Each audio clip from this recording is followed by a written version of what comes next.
in the morning. They are being led by their national patron in the person of Madame Anita Disoso. They also have their national chairperson in the person of Madame Angel Nutako. The others include the vice chairman, Mr. Geoffrey Atakli Banini, the secretary, Mr. Wolanyon Agradi, organizer, Mr. Aklom Kofi Dodunu, deputy treasurer, Ms. Yvette Mototi. The youth organizer is Mr. Elike Amenyau. The public relations officer is Mr. Francis Azohade.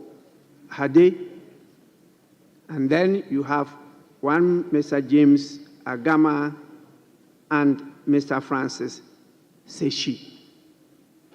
These are the names submitted to me as those who have come on the demonstration to draw our attention to that unsavory remark. Honorable members, this is your house. You either develop it or you try to destroy it.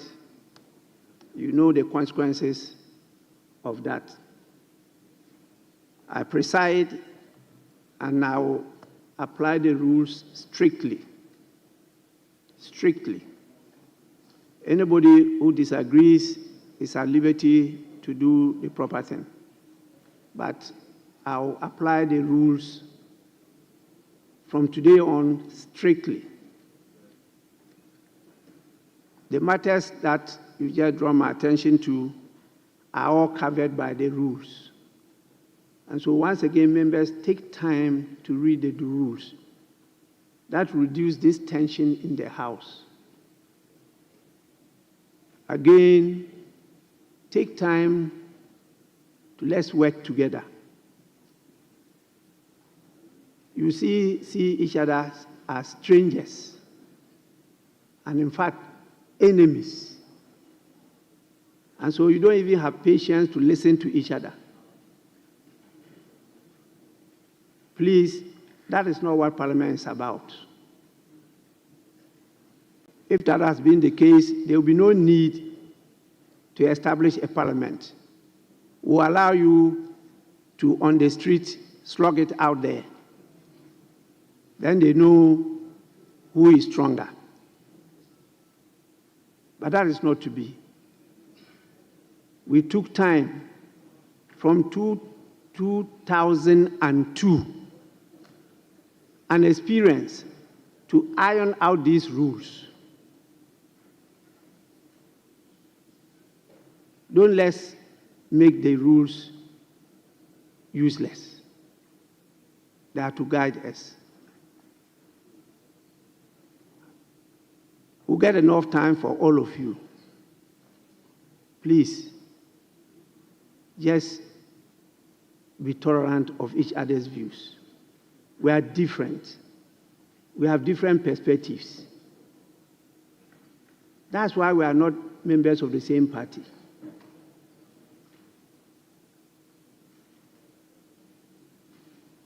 Leaders, try and be your leaders.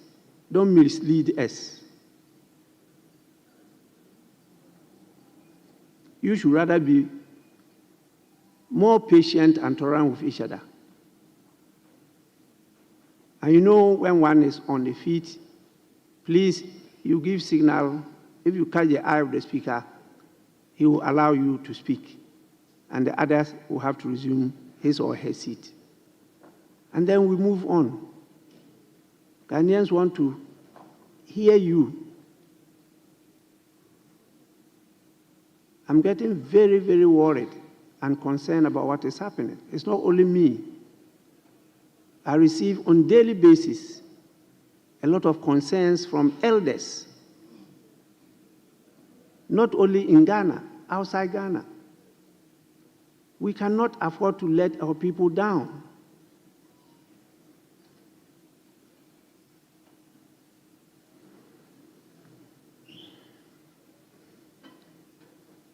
Honorable members, I would have preferred we go straight to the debate.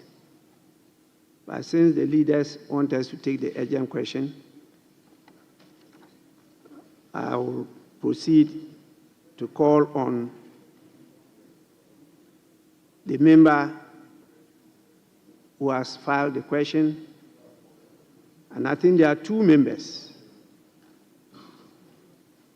One, the Member of Parliament for Swami, Mr. John Dakun, and then the Member of Parliament for Asokwa, Ms. Patricia Apieje.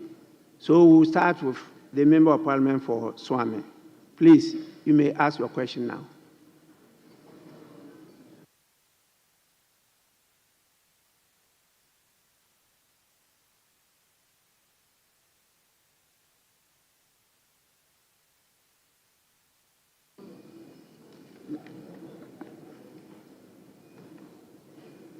Let me listen to the Majority Leader. Yeah, Mr. Speaker, we said urgent question 7B because 7A, we are told, was not transmitted to the Minister.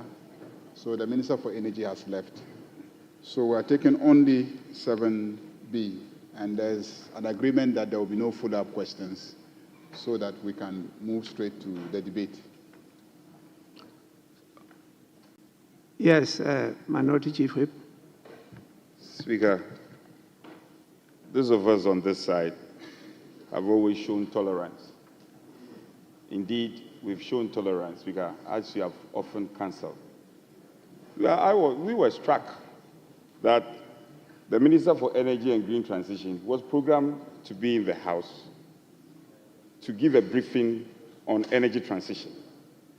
It took the intervention of the Majority Leader. We were going to take questions advertised in his name.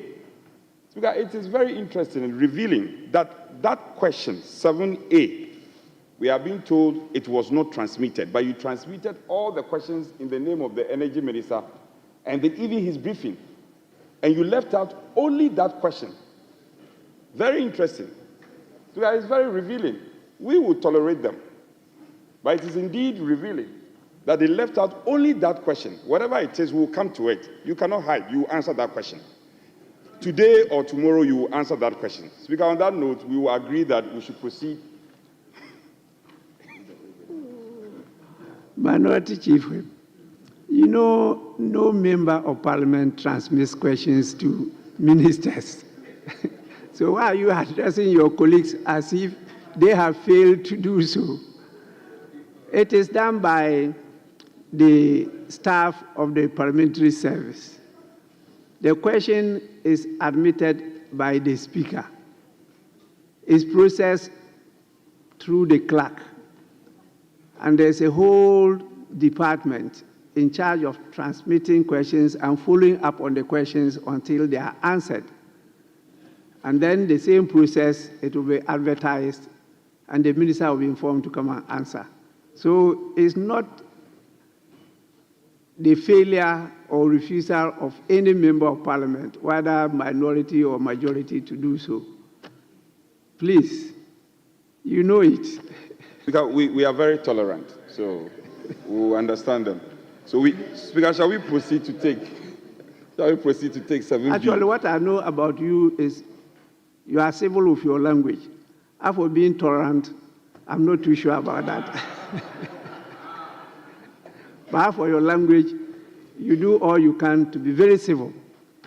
And then you respect your colleagues when you are speaking. Tolerance is another matter. Even sometimes, I'm not sure I'm tolerant myself. So it's a human failure, it's a weakness, but we'll try to do so.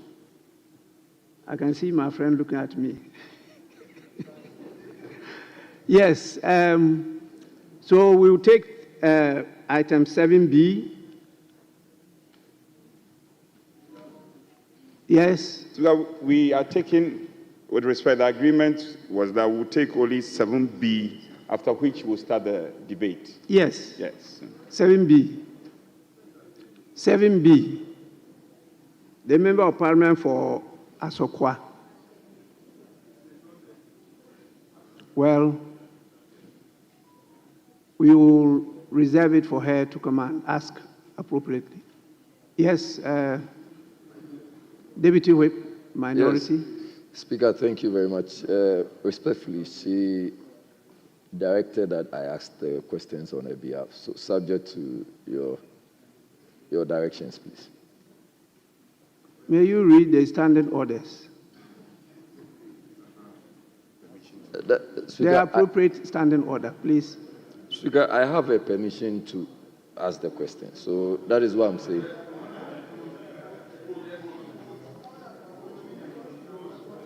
So, Mr. Speaker, with your leave, if Why are you struggling? You have the standing orders with you. Just read it.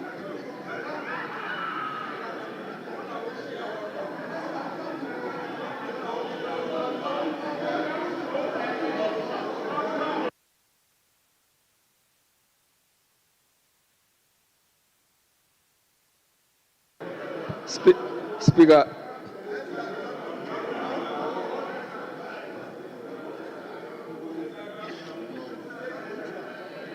Yes, honorable member, please go on. thank you very much, Speaker.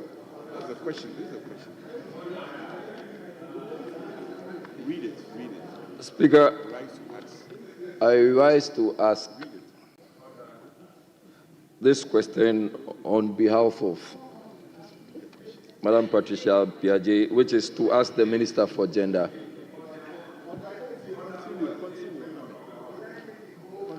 Yes. Children and Social Protection, what measures the ministry has put? Yes, Majority Leader. Mr. Speaker, just this past weekend, you organized an orientation program to orient members of parliament, to show them how to do their work.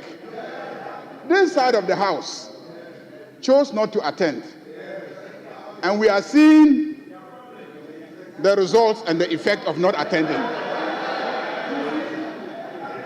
Mr. Speaker, this is the more reason why this side of the house should have taken advantage of the orientation program that you organized. Because we're taught all these things. So please, let's not politicize these affairs. The Speaker knows what he's doing when he organizes an orientation. Wherever the orientation is, please. It is in Ghana. So you should attend so that you can do this job very well. Mr. Speaker, I think you should be merciful today. Let him ask the question. And I'm sure next time they'll take advantage of the orientation program that you will organize. Thank you very much, Mr. Speaker.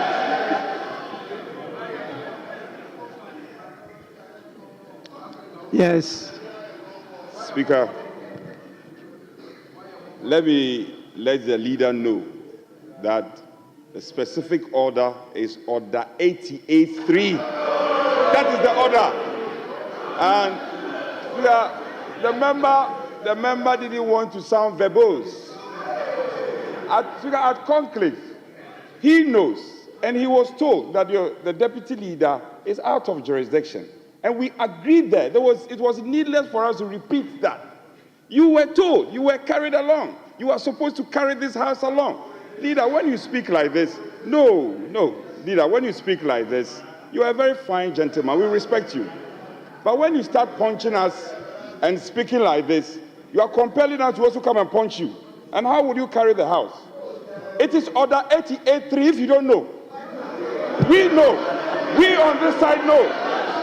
So we on this side, we know the orders. We are not. So Speaker, Speaker, we will not go into the merits and demerits of what happened over the weekend. We are on record to have written formally and communicated formally. We want to leave it aside. We communicated formally to the clerk our reservations. And Speaker, for the avoidance of doubt, we had said that any time such, and we don't doubt the wisdom of the Speaker. We don't. We on this side do not doubt the wisdom of the Speaker. Those of you sitting at the back saying that you should quote the orders, you better learn your orders well. You better learn your orders.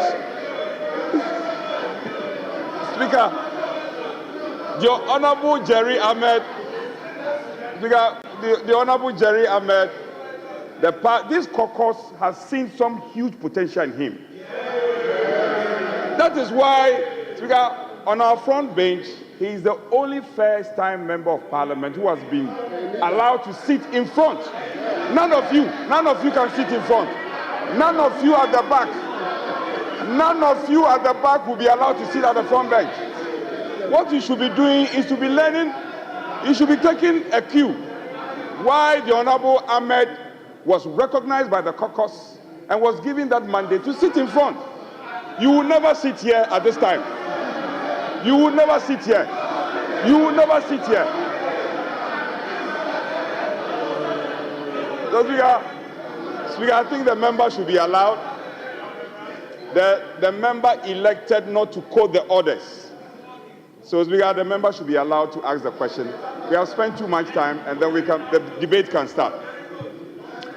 Yes, honorable members, the standing order is what the minority chief whip referred to, standing order 88.3. And it says, in the absence of the member, referring to the member who has filed a question, any other member so authorized may, with the prior permission of the Speaker, ask the question. So, honorable members, in practice, what you do is to state that I have the authority of the person who has filed the question and who, for good reason, is not available. And I ask your permission.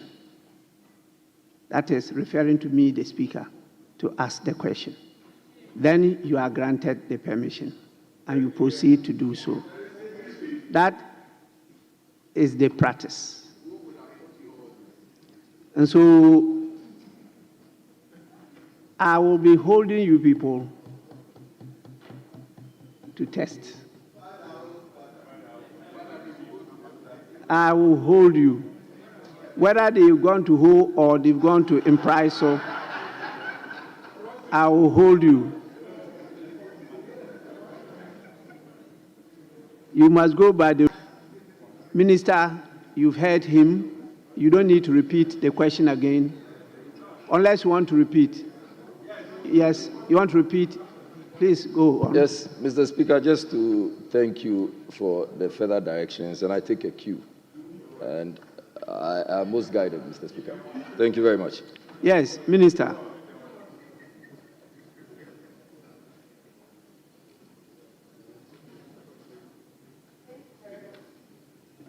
Thank you very much, Mr. Speaker. Mr. Speaker, let me appreciate the efforts of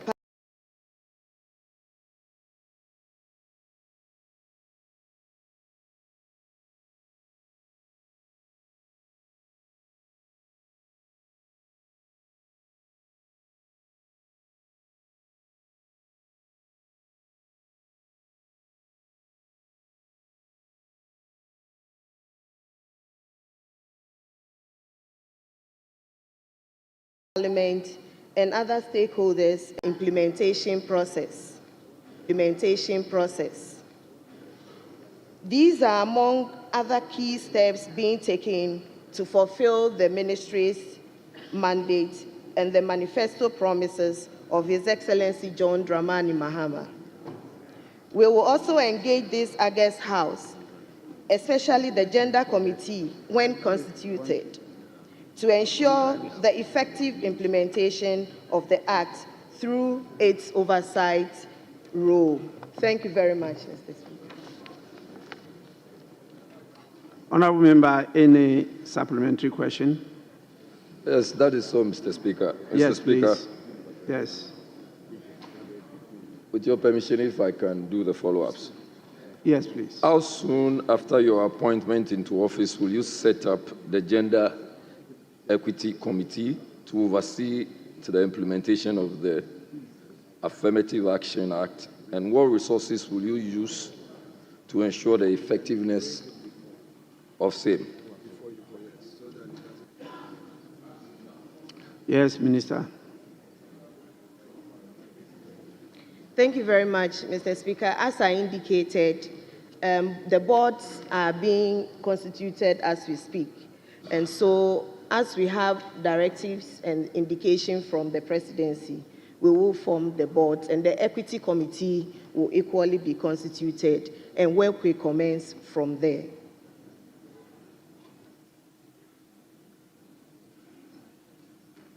Yes, Minister, what is the title of the Act? What is the title of the Act?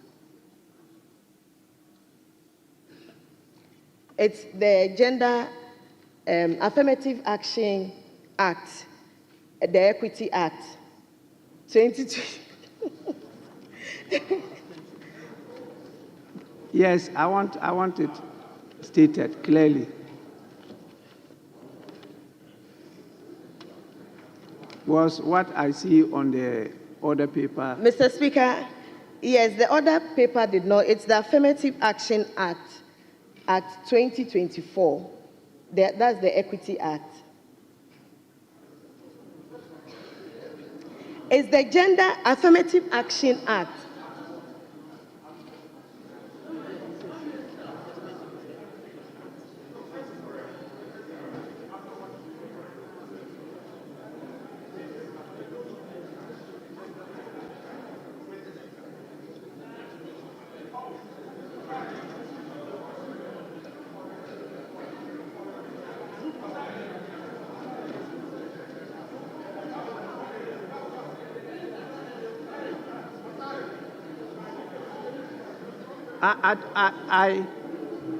I'm sure you have it. I'm sure you have it in your answer. Or you were also misled. It is Affirmative Action Gender Equity Act 2024 Act.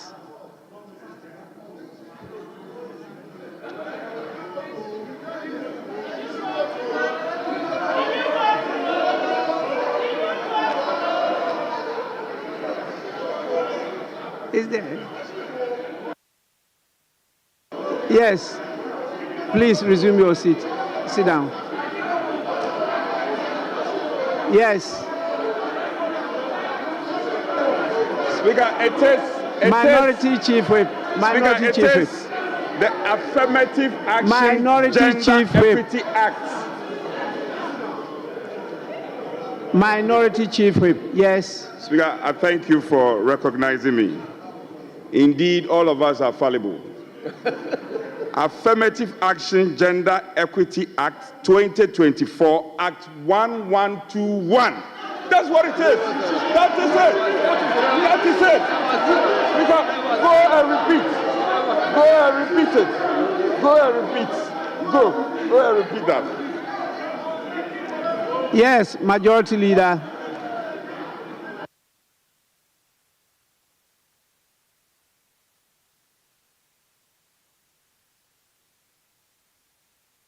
Mr. Speaker,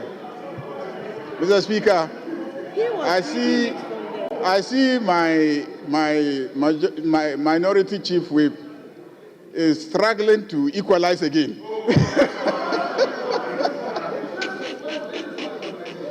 Mr. Speaker, the minister is normally, even when we're in law school, Mr. Speaker, even in examination halls, Mr. Speaker, you didn't have to cite the number of the act. You didn't have to. Even in examination halls. Even in examination halls. And in any case, she mentioned it. I did. She mentioned it. She mentioned it. You were reading it. I mentioned She mentioned it. And Mr. Speaker, with great effort, they Googled and saw the number. With great effort, they Googled and saw the number.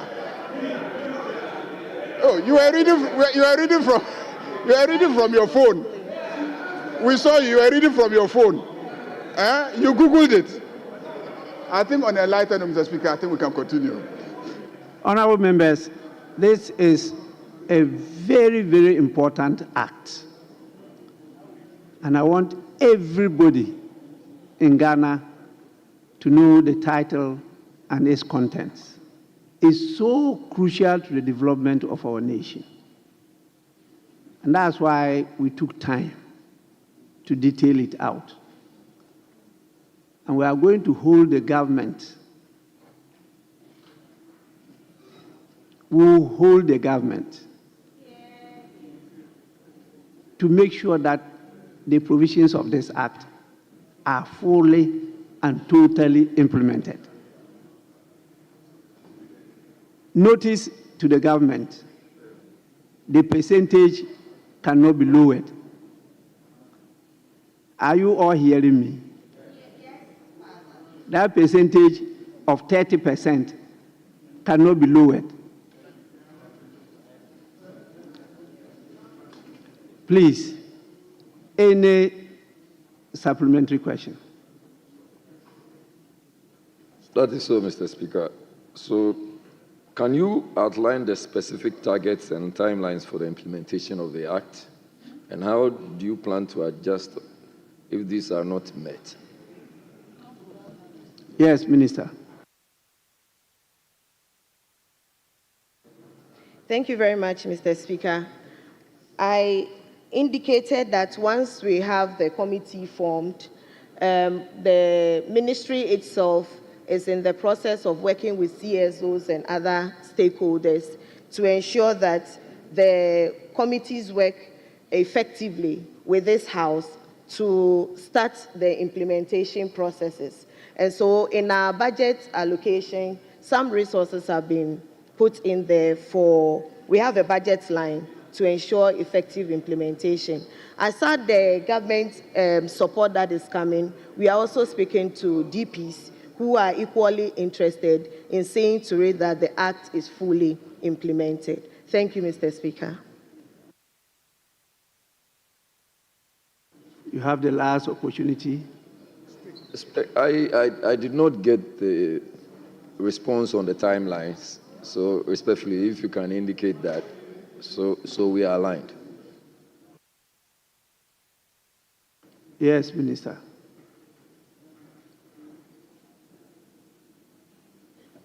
Mr. Speaker, I repeated that some of the implementation processes are based on the formation of the boards and others, which is underway. And on our part, if you want details, we've met with CSOs, and then we are forming some subcommittees to start the implementation processes. We are also waiting on this August House to constitute the gender committee, which plays oversight role. And so when all of these are put in place, definitely you will see more of the actions. Currently, it's more of desk work. And so once we are done, you will see us working.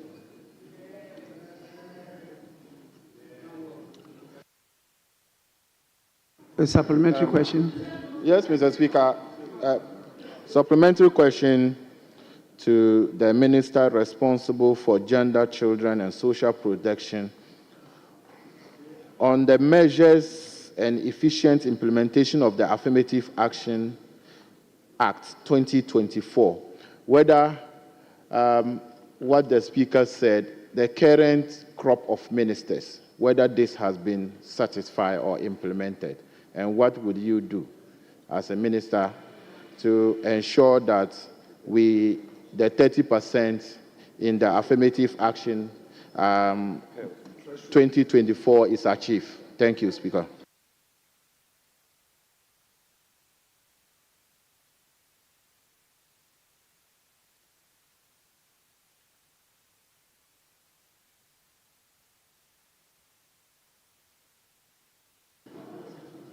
I was looking at the ambit of the question.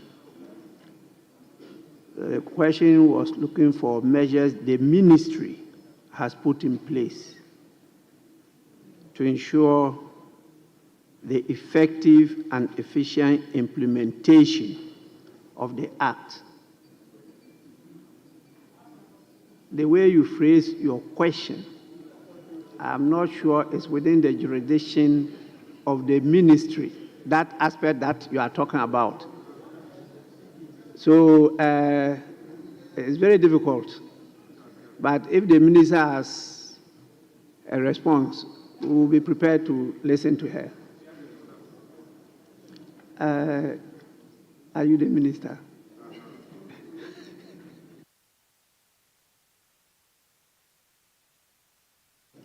Thank you, Mr. Speaker. Mr. Speaker, as we are all well aware, the government is in the process of being formed. And so we are watching and looking out. In any case, what has been done so far gives us hope that the 30% or more than 30% target is on course.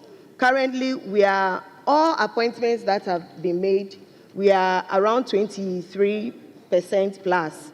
And so that gives us more hope that with the forthcoming ones, we will meet the target as stated in the affirmative action law. Thank you. Yes, Minority Leader. Mr. Speaker, the Minister just informed this House that so far appointments made, 23% of same meet that threshold, and that gives hope. Is the Minister aware that in the cabinet of which he is a member, it's only 10% that has been allocated for women thus far? Is she aware?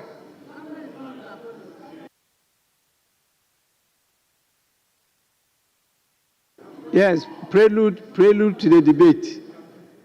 Prelude to the debate. Yes, Minister. Thank you very much, Mr. Speaker. If the Honorable Minority Leader had listened to me well, he would have heard me say that all appointments that have been made, including cabinet ministers, so all appointments, right, Honorable Speaker? I thank you. Minority Leader, yes. Mr. Speaker, this is a House of Records, and the Honorable Minister knows that when she enters the dispatch box, she can only deal with facts. With the greatest respect, the government announced its cabinet, and Mr. President communicated his cabinet to the Speaker. The Speaker read the cabinet to this House. Perhaps I may give you some updates. Of the 19, I heard, and you said if I heard you right. So let me put to you what I heard from what Mr. Speaker read. It is you and Honorable Elizabeth Ofosu-Ajare who were the only ministers, female, that, respectfully, that I heard as being part of the cabinet. If you calculate, it is 10% and not more. Are you saying that this 10% meets the 30% threshold. Is that what you are saying?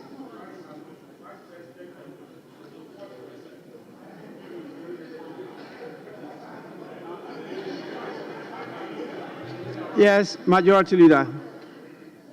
Mr. Speaker, I think you had given some earlier guides. You had indicated that the question should, the follow-up question should fall within the ambit of the main question. Mr. Speaker, I think the Minority Leader should be so guided by you. What has the question of the composition of cabinet in terms of gender got to do with this specific question? There's no relationship. There's no relationship. There's no relationship. There's no relationship.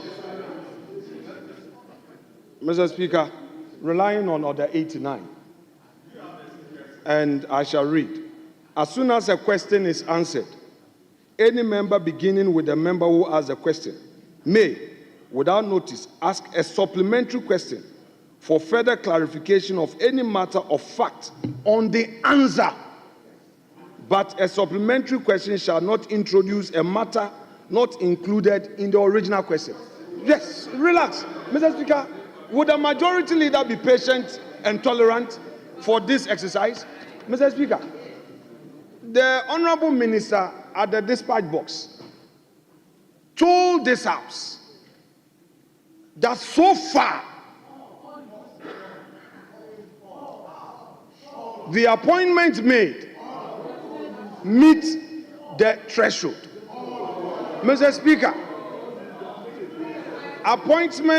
appointments are in categories. We have the cabinet of the president.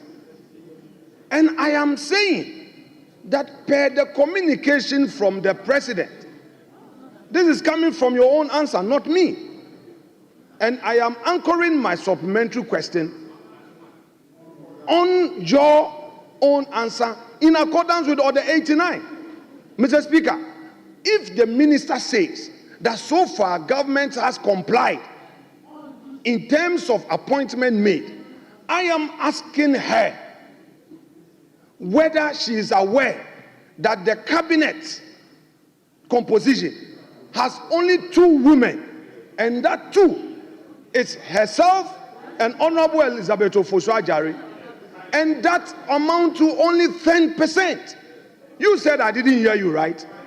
I heard you. Are you aware that in your own cabinet you are only 2 women out of 19? Are you aware? Mr. Speaker, this is a question that the minister must answer. The Majority Leader should not attempt to shield the